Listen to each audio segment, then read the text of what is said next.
Hi hello నమస్తే welcome to our channel Telugu రాజ్యం. నేను మీరామ్.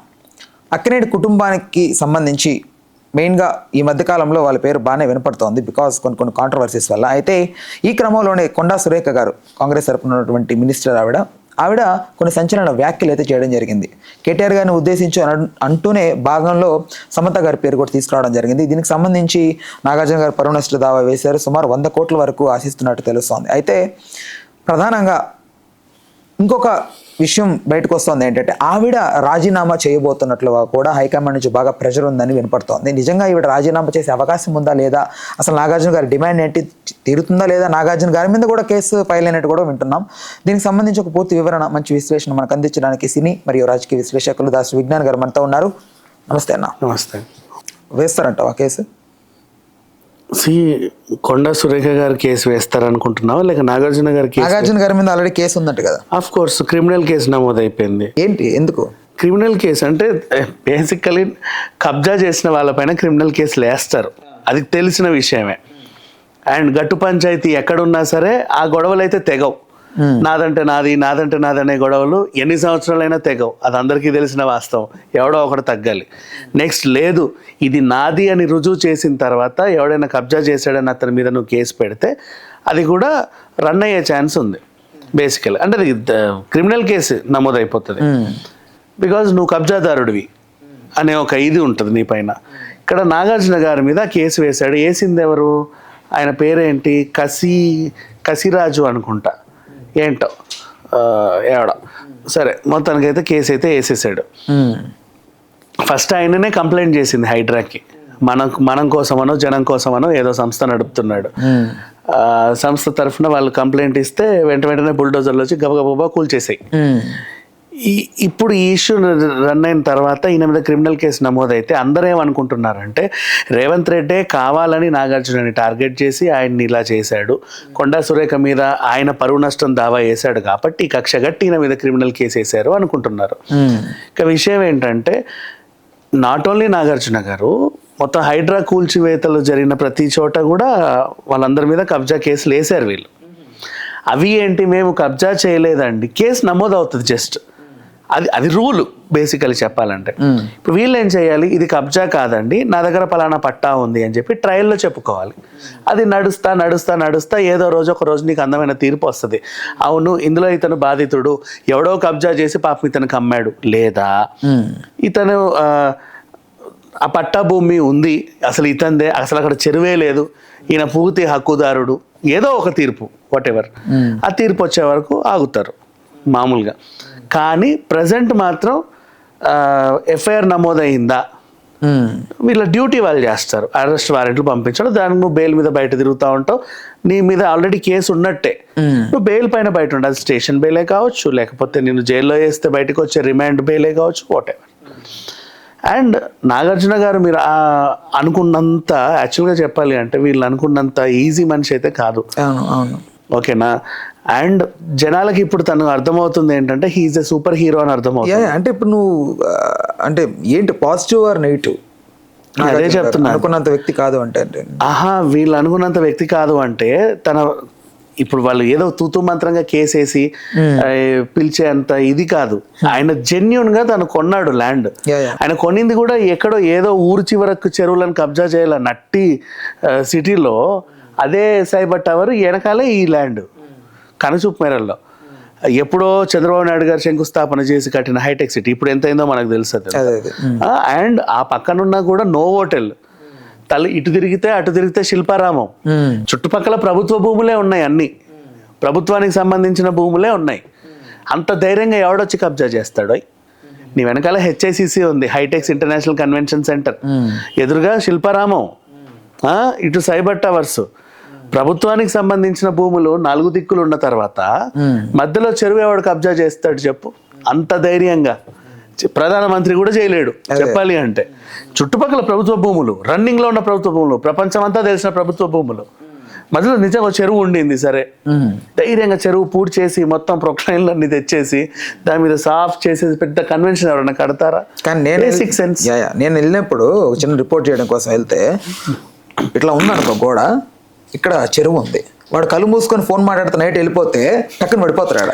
నేను ఈవెంట్స్ చేశాను దాంట్లో. తెలియదు కాదు కదా, మన ఫుడ్ ఏరియా ఉంటది కదా, ఇప్పుడు బాల్ రూమ్, పెద్ద బాల్ రూమ్ ఫుడ్ ఏరియా ఉంటది, అటు నుంచి అట్లా వెళ్తే అక్కడ ఏదో ఒక చిన్న వంతెన కట్టినట్టు కూడా ఉంటది. అదే అదే అది చెరువు యాక్చువల్ గా అనేది ఇప్పుడు రిపోర్ట్ బేసికలీ. సరే అంటే చెరువు మీద ఎన్కన్వెన్షన్ వచ్చింది అనేది మా ప్రజెంట్ ఉన్న వార్త. ఒకప్పుడు ఇక్కడ చెరువు ఉండేది, ఇప్పుడు ఎన్కన్వెన్షన్ ఉంది మ్యాప్స్ ప్రకారంగా. కానీ ఆ చెరువు కబ్జా చేసింది నాగార్జుననా కాదా అనేది కదా కేసు. అదే నువ్వు ఎవడో కబ్జా చేసి నాకు అమ్మొచ్చు, తెలియకపోవచ్చు. అవునా, చెన్నై నుంచి వచ్చామండి హైదరాబాద్కి, మా నాన్నగారు వచ్చారు, ఇక్కడ అన్నపూర్ణ స్టూడియో పెట్టారు. పక్కన మాకు సంబంధించిన మురళీమోహన్ గారు ల్యాండ్ కొన్నారు, పెద్ద ఆయన ల్యాండ్ కొన్నాడు కదా, నా పక్కన మేము కూడా చిన్న ల్యాండ్ తీసుకున్నాం. ఆయనకు పట్టా ఉంది, మాకు పట్టా ఉంది, అమ్మినోడు మాకు ఇచ్చాడు జెన్యున్గా. అండ్ మేమెందుకు నమ్మి కొన్నాము అంటే ఈ చుట్టుపక్కల ప్రభుత్వ భూములే ఉండగా ఇది కబ్జా భూమి అని ఎవడనుకుంటాడు. అందుకు మెయిన్ సెంటర్లో భలే ఉంది అని చెప్పి నేను వెంటనే టెంప్ట్ అయి కొనేసా. కానీ ఇది 40 ఏళ్ల క్రితం కబ్జా చేయబడింది అనేది నాకు తెలియదు, నేనేం కబ్జా చేయలేదు. ఇవన్నీ ఆయన కోర్టులో చెప్పుకుంటాడు. వీళ్ళ డ్యూటీ ఏంటంటే కబ్జా చేశాడు, క్రిమినల్ కేసు నమోదు, ఓకే, ఓవరాల్ జరిగేది ఇది. బట్ ఇప్పుడు నాగార్జున గారు ఎట్లా, ఇప్పుడు ఆయన రియల్ హీరోని ఎందుకు అన్నాను అంటే just few days back N Convention కూలిందో లేదో 3 days తర్వాతనే బిగ్ బాస్ స్టార్ట్ అయిందా, తన డ్యూటీ తను చేశాడు. ఎంటర్టైన్ చేయడమే నా డ్యూటీ అని ఎంటర్టైన్ చేసి లోపల ఎంత ఉన్నా కూడా. అదే కదా. నెక్స్ట్ 2-3 రోజుల క్రితం, నిన్నగాక మొన్నే కొండా సురేఖ ఎలిగేషన్ పాస్ చేసింది. చాలా పెద్ద ఎలిగేషన్ అది. ఏమన్నాడు, మామ, కొడుకు అండ్ అత్త ముగ్గురు కలిసి కొత్త కోడలా వెళ్ళి పలానోడితో పడుకోపో అని పంపితే సమంత చీ మీరు ఇలాంటి వాళ్ళని మొహం మీద చూసేసి వచ్చేసింది. ఇంత పెద్ద ఎలిగేషన్ అయినా సరే 3వ రోజు నిన్న మళ్ళీ వైల్డ్ కార్డ్ ఎంట్రీలు అందరినీ పిలిచాడు. సాటర్డే రోజు వాళ్ళందరికీ తాయిలాలు కూడా ఇచ్చాడు. లోపల ఎంత నొప్పి ఉన్నా అది నా పర్సనల్. నేను ఇంటికి వెళ్ళిన తర్వాత నా ఇంటి గడప దాటిన తర్వాత సోఫాలో కూర్చొని ఏడుస్తా నాకేమైనా కష్టం వస్తే. గడప దాటితే నా డ్యూటీ ఏంటి, నాకు 10 డ్యూటీలు ఇచ్చారు వీళ్ళు. సినిమాలో హీరో అన్నాడు, ఆ సినిమా చేయాలి, ఆ ప్రొడ్యూసర్ దగ్గర డబ్బులు తీసుకున్నా కాబట్టి. పలానా షోకి హోస్ట్ అన్నారు, ఆ పని చేయాలి, ఎందుకంటే అక్కడ డబ్బులు తీసుకున్నా కాబట్టి. నా పని అది గడప దాటితే. గడప దాటి నేను ఏడవకూడదు, ఎందుకంటే అది నా పర్సనల్. గడప దాటితే నేను నాగార్జునని కాదు, ఇంకా వాళ్ళ మనిషినే. వాళ్ళు కొనేసుకున్నారు నన్ను పలానా పని చేయమని. సో వాళ్ళ టైంలో నేను నా పర్సనల్ ఏడుపు కూడా ఏడవద్దు. 6 or 7 దాటిన తర్వాత అది నా టైం. నా ఇంటికి వచ్చి నా సోఫాలో కూర్చొని ఏడుస్తా నేను. ఇది అంత బరువుని ఎలా మేనేజ్ చేయగలుగుతా అంటే రియల్ హీరో. రియల్ హీరోనే చెప్పుకోవాలి, కళ్ళకి కనబడుతుంది కదా. అండ్ బిగ్ బాస్ కూడా ఇదో రికార్డెడ్ షో కదా, ఎప్పుడో రికార్డ్ చేసి ఇప్పుడు వేయట్లేదు కదా. అడిగితే అవును, ఎవరు చేసి ఆ పనిలో ఉండి ఎవరినో పంపించుంటాడు. టెన్షన్స్ ఉంటాయి. 500 కోట్లు నేలమట్టం అయితే ఎవడి మొహంలో చిరునవ్వు ఉంటది. దానికంటే బరువు ఇది ఎలిగేషన్. అండ్ మళ్ళీ అంతకు మించి బరువైన ఎలిగేషన్ జస్ట్ వారం గ్యాప్ లో వస్తాయి. ఎవరు మాత్రం తట్టుకుంటారు చెప్పు. అయినా సరే నవ్వుతా షో చేస్తారు. సో రియల్ హీరో అంటే నాగార్జున గారు అని చెప్పారు. కొండా సురేఖ ఇప్పుడు ఏంటి, తను ఆవిడని హైకమాండ్ చేయబోతుంది, ఏమీ చేయరు. యాక్చువల్గా కొండా సురేఖ ఏంటంటే నాగార్జున విషయంలో చేసిన తప్పే కాదనిలేవు, ఎందుకంటే అంత పెద్ద ఎలిగేషన్ పాస్ చేసింది. కాకపోతే ఇక్కడ కొండా సురేఖ ఏంటంటే తను నమ్మిన ఒక స్టోరీని అనర్గళంగా చెప్పింది. అటా అని కూడా చెప్పినా నీకు ప్రాబ్లం ఉండేది కాదు ఇక్కడ. ఇలా జరిగిందట, అలా చేశారట, నా దాకా వచ్చింది, ఇందులో ఎంతవరకు నిజం ఉందో ఆయన్ని అడగండి, నిలదీయండి అంటే తప్పులేదు. జస్టిఫికేషన్ ఇచ్చింది. అది పంపాడు, పిలిచాడు, చేశాడు, వెళ్ళింది, వచ్చింది అంటే ఫుల్ స్టాప్ పెట్టేసింది. కరాకండి. ఇంత కరాకండికి ఎందుకు చెప్పింది అంటే తను 5 ఏళ్ళు వాళ్ళ పార్టీలో పనిచేసినప్పుడు కేటీఆర్ కన్ను సమంత మీద పడ్డం నిజమే. ఆ మాటలన్నీ వినింది, దగ్గరుండి వినింది. తర్వాత ఉమైర్ సంధు అనే గాడిద ఎవడో సమంతకు అభాషణ చేయించారు.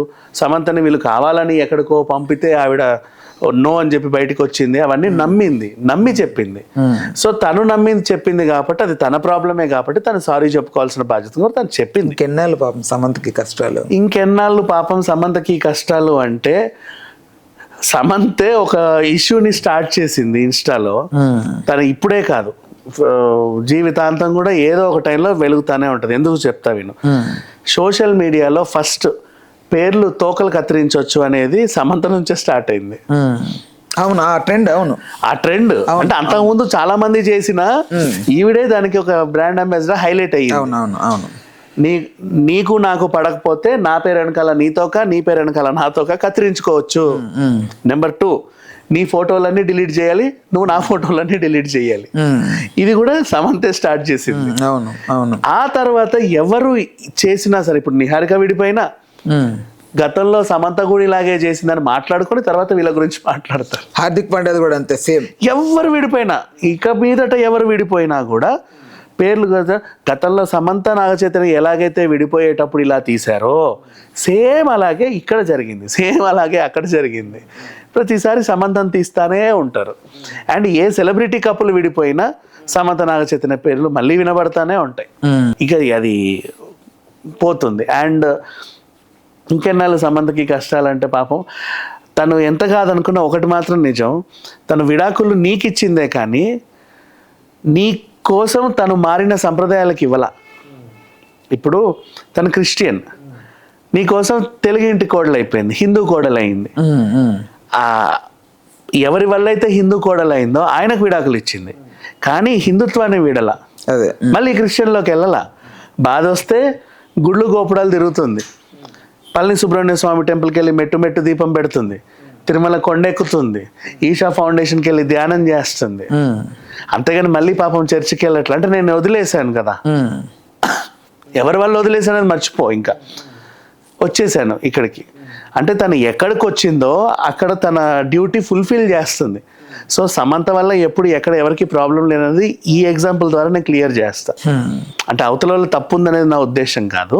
ఇక్కడ ఏంటంటే వాళ్ళిద్దరు అండర్స్టాండింగ్లో ఎక్కడో చెడింది. అదే కానీ ఒక దగ్గరకు వచ్చిన తర్వాత సమంత గివ్ అప్ కానీ బ్రేకప్ కానీ ఇవ్వాల.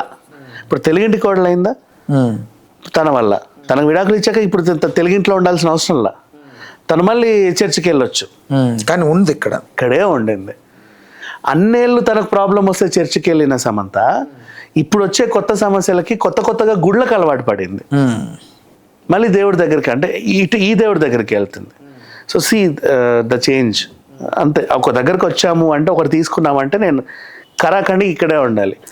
అస్తమానం మార్చుకోవడానికి ఇంటి పేర్లు కాదు ఇవి దేవుళ్ళు అని మతాలు అని చెప్పేసి తను కరాఖండి మతంకి ఉండింది. సో సమంతకు కూడా హ్యాట్స్ ఆఫ్ చెప్పచ్చు. అందుకే సమంత అంటే నాగార్జున గారికి ఇప్పటికీ గౌరవం ఉంది. కాబట్టి తను పలు సందర్భాలు ఆమె గురించి ఎప్పుడు టాపిక్ వచ్చినా తను పాజిటివ్ గానే మాట్లాడతాడు, కానీ ఎప్పుడు నెగిటివ్ గా మాట్లాడు. సరే, ఓవరాల్ గా ఇప్పుడు నష్టపరిహారం 100 కోట్లు ఆదిస్తున్నట్టు తెలుస్తోంది నాగార్జున. ఇప్పుడు అదే చెప్తున్నా, 1000 ఇంకా బాగుండేది అనేది నా ఉద్దేశం. ఇన్కన్వెన్షన్ ఇక్కడ కవర్ చేయొచ్చుగా. ఇప్పుడు నీ వల్లే నా ఇన్కన్వెన్షన్ నాకు 500 కోట్లు నష్టం వచ్చింది, మళ్ళీ మీరే టంగ్ స్లిప్ అవ్వడం వల్ల నాకు అది కలిసి రావాలి కదా. వేస్తే బాగుండేది యాక్చువల్లీ. అంతేనా? సీరియస్లీ వేస్తే బాగానే ఉండేది. అంత నష్టపరిహారం ఇస్తుందా గవర్నమెంట్? ఎందుకు నష్టం దావాకి అందిస్తుందా? అంతిస్తుంటే నువ్వు గవర్నమెంట్ ఎవరి మీద వేస్తే తీసుకోవచ్చు, గవర్నమెంట్ మీద వేస్తే ఇవ్వకూడదా? అలా ఎలా ఉంటది? నువ్వు అన్నావు టంగ్ స్లిప్ అయ్యావు, అంతటా ఉంది డ్యామేజ్, ఎంత జరిగింది. ఇప్పుడు ఊర్లలో ఎక్కడెక్కడో మూల సమంతని నాగార్జున లేడు కేటీఆర్ దగ్గరికి పంపిండంట అక్క అని మాట్లాడుకుంటున్నారు. ఏముందో ఏం లేదో వాళ్ళకి తెలుసా? ఇప్పుడు మనం కూర్చొని వాగితే మాత్రం వాళ్ళందరూ ప్రాక్టికాలిటీకి వద్దు, వాళ్ళకి ఏదైనా కావాలనుకుంటే డ్యామేజ్ జరిగిపోయింది. నువ్వు 100 కోట్లు కాదు 1000 కోట్లు అని నేను అంటున్నా, కానీ నువ్వు 1000 కోట్లు ఇచ్చినా సరే అది నువ్వు దాన్ని చెరపలేవు యాక్చువల్లీ. సరే, ఓకే అన్న, thanks for the time, thanks for information. Right, thank you so much. Please do subscribe to Telugu Rajyam channel. Please do subscribe to Telugu Rajyam channel. Please do subscribe to Telugu Rajyam channel. Hi అండి, నేను మీ ఆర్పీని, నెల్లూరు పెద్దారెడ్డి చేపల పులుసు ఓనర్ని. మీరు తెలుగు రాజ్యం అనే ఈ యూట్యూబ్ ఛానల్ సబ్స్క్రైబ్ చేసుకుని మంచి వీడియోలతో వస్తారు. Thank you so much. Hi people, I'm Sonakshi Verma and you please watch Telugu Rajyam and please subscribe to the channel.